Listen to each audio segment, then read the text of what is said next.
शिक्षा पूरी करने के बाद, वेदों का उपदेश करने के बाद, एक अच्छा नागरिक बनाने के लिए, एक अच्छा व्यक्ति बनाने के लिए, एक अच्छा पुत्र बनाने के लिए, एक अच्छा पिता बनाने के लिए और एक अच्छा शिष्य बनाने के लिए, एक सफल व्यक्ति बनाने के लिए जो आवश्यक उपदेश दिए, उनको इस अध्याय में, जिसको अनुवाद कहा गया है, सुरक्षित हैं।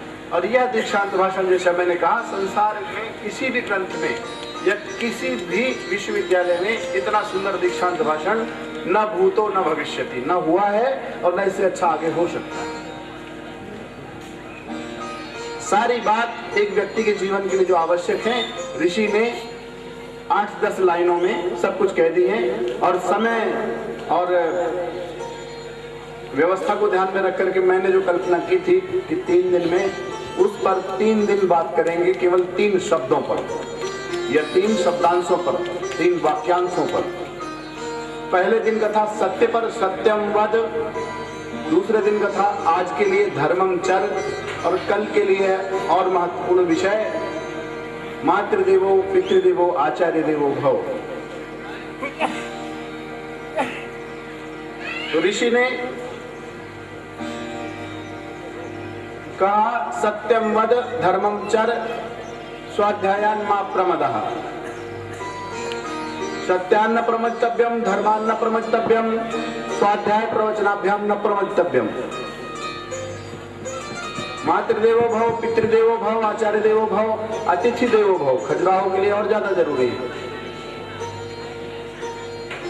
देव पितृकार्याभ्याम न प्रमज्तव्यम, सत्यान्न प्रवक्तव्यम, धर्मान्न प्रवक्तव्यम, स्वाध्याय प्रवचनाभ्याम न प्रवक्तव्यम, देव पितृकार्याभ्याम न प्रवक्तव्यम।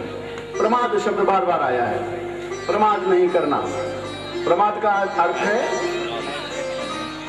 जानते हुए, अपने कर्तव्य का ज्ञान होते हुए भी,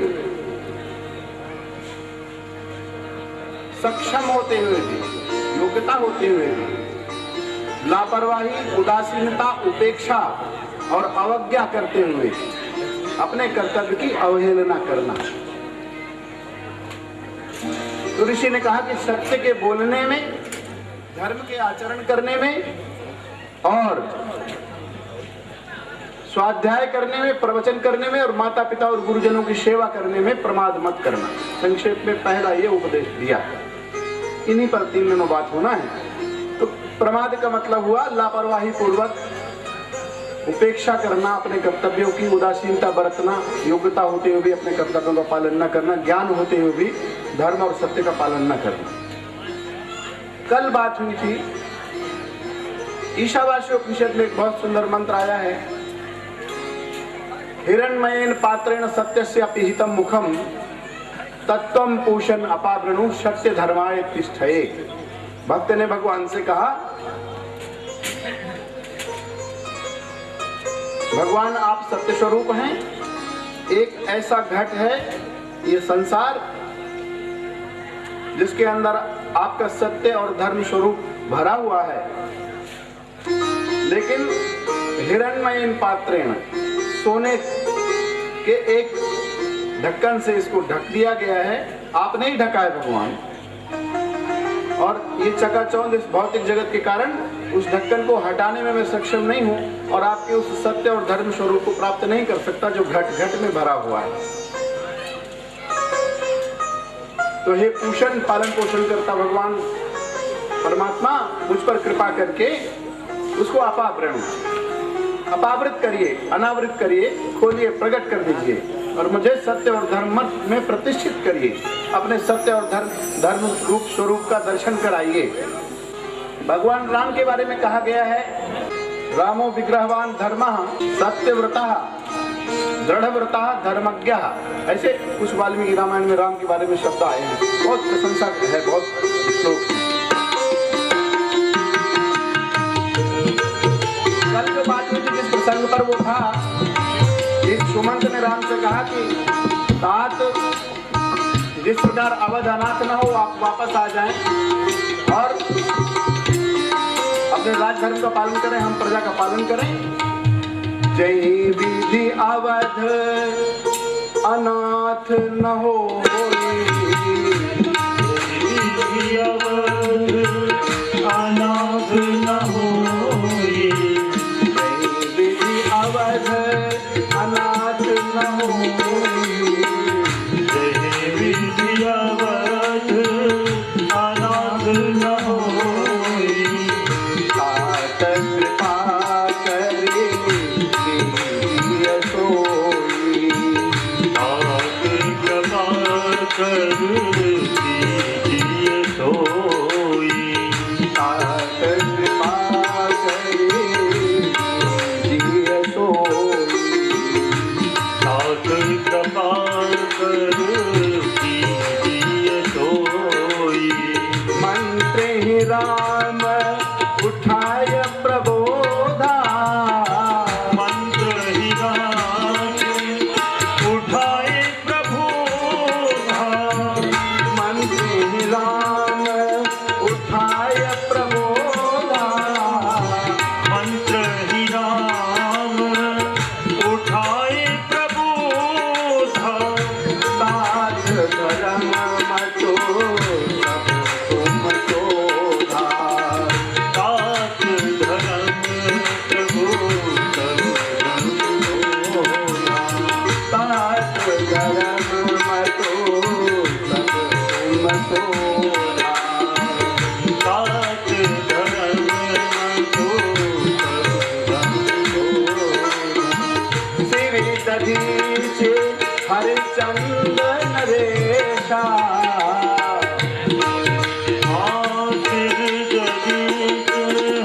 हरिश्चंद्र नरेश, श्री दधीच हरिचंद नरेशा, शिव दधीच हरिश्चंद्र नरेशा, सहे धर्म हित गोपी कलेशा, कहे धर्म हित गोपी कलेशा, सहे धर्म हित गोपी कलेशा, कहे धर्म हित गोपी कलेशा, रंति देव बलि भूप सुजाना, रंति देव बल भूप सुजाना, धर्म धर्यो सहे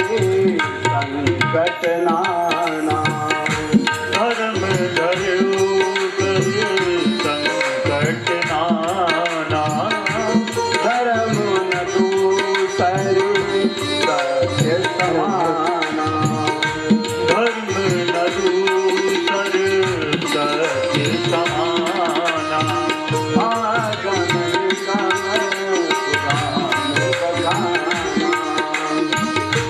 आगम निगम पुराण बखाना, धर्म न दूसर सत्य समाना, मैं श्री धर्म सुलभ कर पावा, मैं सोई धर्म सुलभ सोई पावा, सदेत हूँ पुर अपजय सुझावा, सदेत हूँ पुर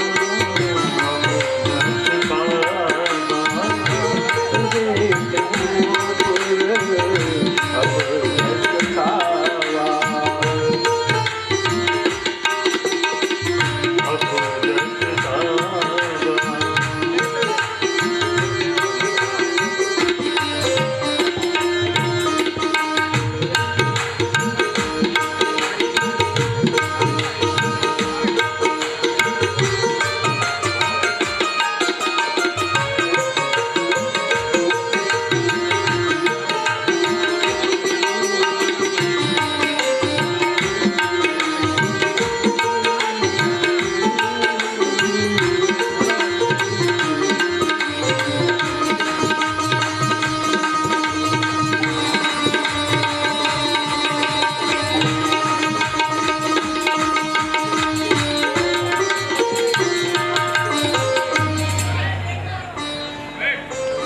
इस विषय पर कल विस्तार से चर्चा हुई थी और भगवान राम ने अपने जिन पूर्वजों सीवी दधीच, हरिचंद्र, रंतिदेव और बलि राजा के त्याग और बलिदान, धर्म और सत्य की प्राप्ति के लिए सहे गए संकटों का हवाला देकर के महामात्य सुमंत को मना किया अपना वनवास का काम कार्यक्रम में व्यस्त करने से और घर वापस चलने से मना कर दिया और कहा कि मुझे ऐसा सुंदर सत्य और धर्म सुलभ कर पावा, बहुत आसानी से मिल गया। इस पर विस्तार से बात कल हुई थी।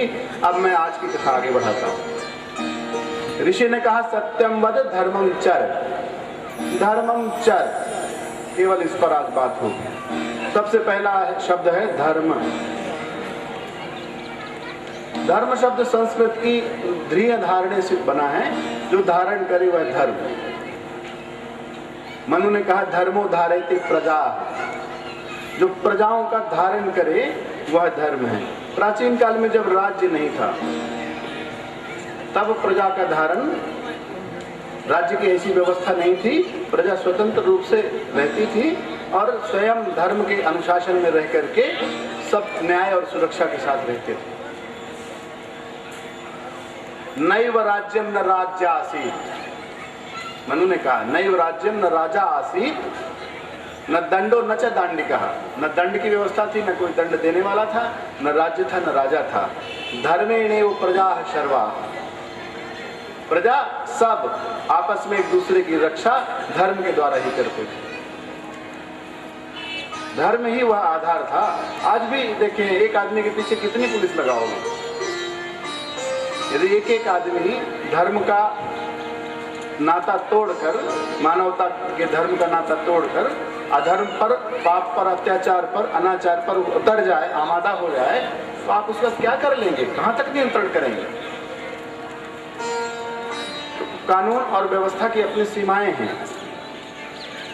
इस पृथ्वी पे जो व्यवस्थाएं बनी हुई हैं, चाहे सामाजिक व्यवस्थाएं हो, चाहे राज्य की व्यवस्थाएं हो, संस्कृति और सभ्यता का विकास हो, ज्ञान का, भक्ति का, कर्म का, सब का आधार सत्य और धर्म ही है। ईश्वर का दिया हुआ हमारा अंतःकरण, मन, बुद्धि, अहंकार और आत्मा, ये सब धर्म के आधार हैं और यह नियंत्रण में बने रहते हैं धर्म के कारण, जिससे अत्याचार, अनाचार, पापाचार इतना नहीं बढ़ता, थोड़ा थोड़ा बढ़ता। जब कभी कभी जब जब हो ये धर्म के हानि, बाढ़ई अधम असुर अभिमानी, कभी कभी ऐसा होता है तब फिर भगवान स्वयं प्रकट हो जाते हैं। अभ्युत्थानम अधर्मस्य तदात्मानं सृजाम्यहम् संभवामि युगे युगे परित्राणाय साधूनां, बहुत सारी बातें। धर्म के द्वारा ही संसार का धारण होता है और धर्म ही इस सृष्टि का आधार बना हुआ है।